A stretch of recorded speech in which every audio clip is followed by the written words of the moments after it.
today's video, we're going to be taking a tour of Baltimore, but we're going to be walking through it on a map so that you can see all of the different neighborhoods, how the city's laid out, different roadways that take you east and west and north and south, and we're going to get into it right now.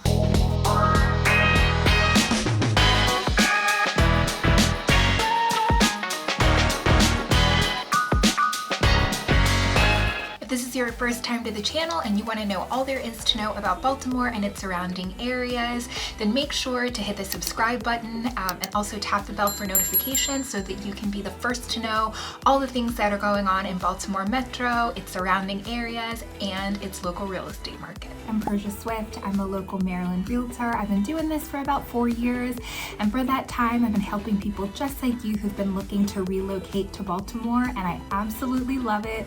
So whether you're thinking about moving in the next 9 days or 90 days, please feel free to reach out to me. You can reach me by phone call, by text message, you can email me, you can send me a Zoom request and we can do a Zoom call. All my information is in the information box below, and it will be my pleasure to help you to make a smooth move to Baltimore. Okay, so as I mentioned in the beginning, we're going to be taking a Google Maps tour. So we are going to just jump into my computer and let's get into it right now. All right, here we are in the city on the map.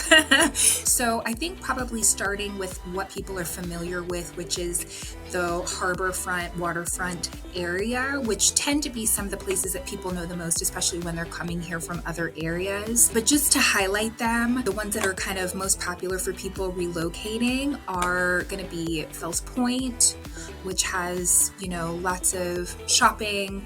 It has a waterfront area. This is where you can see a lot of boats nearby. So over here is where we have kind of Locust Point area. So we have Canton here. As I mentioned, we have Locust Point. Down here is Federal Hill. So all of these areas, right, all surrounding here, let me grab my pen, are waterfront. Fells Point, Canton, Locust Point, and Federal Hill. I don't know if it has the word, but over here is Federal Hill off a key highway. So these are great. I made another video that is about top spots for people who are kind of young professionals and want to be in places, not just young professionals, but people who want to be in areas that are walkable, that are close to bars and restaurants, that have a lot of different stuff going on. And I would really recommend these areas just because they're happening. They've got a lot of bars, restaurants, things to do, and they are hotspots for young professionals too. Okay, so that's near the water, but then we have other areas that are a bit more far removed that are still considered South Baltimore. For example, over here we have Patterson Park, which is one of the larger, more popular parks in the city. It's absolutely gorgeous, and it's surrounded, all of this is surrounded by neighborhoods, right, that are walkable, especially if you have pets. I mean, you're going to see so many people walking their dogs, enjoying the park. You can see there's a little lake in the park, so that's a really popular area to be in too. So to the east of it, we have the Baltimore Highlands, which is Highlandtown, and Highlandtown, Greek Town. These outside areas that are further from the waterfront areas are going to be more affordable. So if you're looking for lower price points, but still kind of want to be in South Baltimore, Southeast Baltimore, the Highlands, Baltimore Highlandtown and Greek Town would offer that for you. And then the further east that you go, you're getting into like Dundalk and you're getting into Baltimore County. So that's what's east of the waterfront area. If you go a little bit north, you'll see we have Johns Hopkins Hospital right here, which is a really important point of interest because a lot of people relocate for medical jobs, whether it's Hopkins Hospital. We have tons of hospitals in the area, lots of nurses, lots of doctors. So if you want to be close to the hospital area, then it would be probably a good idea to be in some of these South Baltimore areas. Those are quite popular. And then the more north that you go, you hit Midtown Belvedere and Mount Vernon. So it's just a little bit further north of downtown where you have all of the like banking buildings and, you know, a lot of big high-rises with banks and law firms and things like that in the downtown area.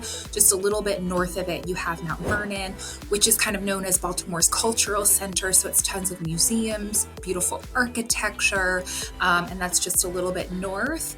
You see here, we have this highway, which is I-83, and I-83 goes north to south through the city. So it's a really important thoroughfare in the city. And then you see that this highway 40 is what takes you east and west through the city.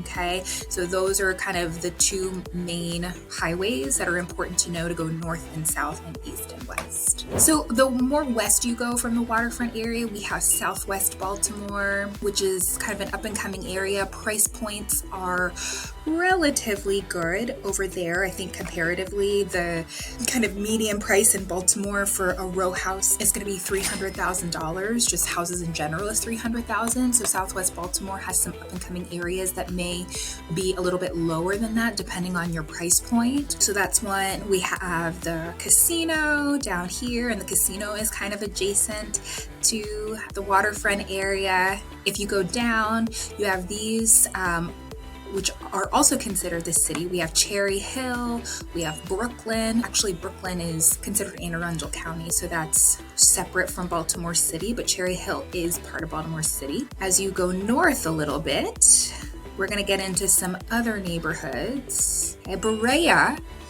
I have sold many in this neighborhood, and it's a cute area at really good price points. You can find a really nice row house renovated for under $200,000 in this neighborhood. So depending on your price point, it might be a good place to look. West of Midtown, you have Bolton Hill. And Bolton Hill is a really nice neighborhood. It's got really historic townhouses, and it's very close to the Maryland Institute College of Art, which is MICA, which is a really popular arts school in Baltimore City that brings people from out of town. So Bolton Hill is a neighborhood that is very close to that area. So west of that, we have one of my favorite parks, a large park that also encompasses the Maryland Zoo in Baltimore, which is Druid Hill Park. And I love this park because it has pavilions, it has tennis courts, it has a water feature, it has the zoo, and it's all kind of right here in Baltimore. So you can see on the map, and I know, Baltimore doesn't necessarily have the best reputation for having beautiful green spaces, but you can see on the map that there are lots of places, lots of green spaces for people to enjoy. And Druid Hill Park is one of the major ones that I've spent time in and spend time in regularly. The further west you go, you get into some of these neighborhoods that have bigger single family homes that are still within the city limits. Like Ashburton has really large single family houses on the west side. You have Forest Park, which is similar. Not as far west, but a popular neighborhood is Hamden. Hamden also made my list, I think, of young professional neighborhoods because again, it has 36th Street, which is the avenue that has tons of bars and restaurants. It's really walkable. It's like hip. So Hamden, Woodbury is they're adjacent and similar neighborhoods. And then you get into the Johns Hopkins Homewood campus. So it's kind of central Baltimore, but it's north from downtown. Johns Hopkins Homewood campus, and you have a lot of neighborhoods around here. One of the most popular neighborhoods for students around the Homewood campus is Charles Village. Charles Village is the first neighborhood that I ever lived in when I first moved to Baltimore from North Carolina. So it has a super special place in my heart. It has the quintessential row houses. It houses my favorite bar, which is the Charles Village Pub, which is a great place to go just for a drink or to have some food. So that is one of my favorite neighborhoods, Charles Village. The price points are a little bit higher in Charles Village. You get a lot of 3 to 4 story row houses in Charles Village, so you get a lot of space, but that definitely comes at a premium, especially for ones that are renovated. The Baltimore Museum of Art is right near Charles Village, and that's like a really great attraction. It's free. Tuscany Canterbury is a great neighborhood, but you can see all of these neighborhoods that are up here. Ooh, one area that I really have to highlight, it's one of my favorite places in the city, is Sherwood Gardens. It is a beautiful park garden in the middle of a neighborhood called Guilford, and it has huge, stately, very expensive homes, but every year Sherwood Gardens plants tulips. They have a tulip garden, and every spring it blooms and is just the most amazing thing. And they have other gardens throughout the summertime and the fall, but the tulip show in the spring. You guys gotta check it out. It's one of my favorite things ever. So Sherwood Gardens is amazing. Another place you guys can probably tell that I'm a plant person, Silburn Arboretum on the west side is a really cool place to go. Mount Washington is a very family-friendly neighborhood. I made a video on family-friendly neighborhoods and I did not include Mount Washington. I was why did I do that? Because it's a huge family-friendly neighborhood that's still within the city limits. It's on the west side. You can see that it's really great in close proximity to 83. It's near Pimlico Race Track. I know there is a horse race there. The Preakness, that's what it's called. This is a really great area as well. Kind of still north, a little bit east is Roland Park, and Roland Park is really known for its more expensive homes as well, but also it is in a public school district that's really good. That's the same with Mount Washington. Mount Washington has really highly ranked public schools. Roland Park does as well, but Roland Park is also in close proximity to many private schools that are highly ranked and that are well known in the area. We have Loyola University right here. So if we go to the east, some of my favorite neighborhoods are over here, including where I live. So my neighborhood is Hamilton, which is right here. And so some of these neighborhoods over here on the east side are great because like Hamilton has a great proximity to Morgan State University.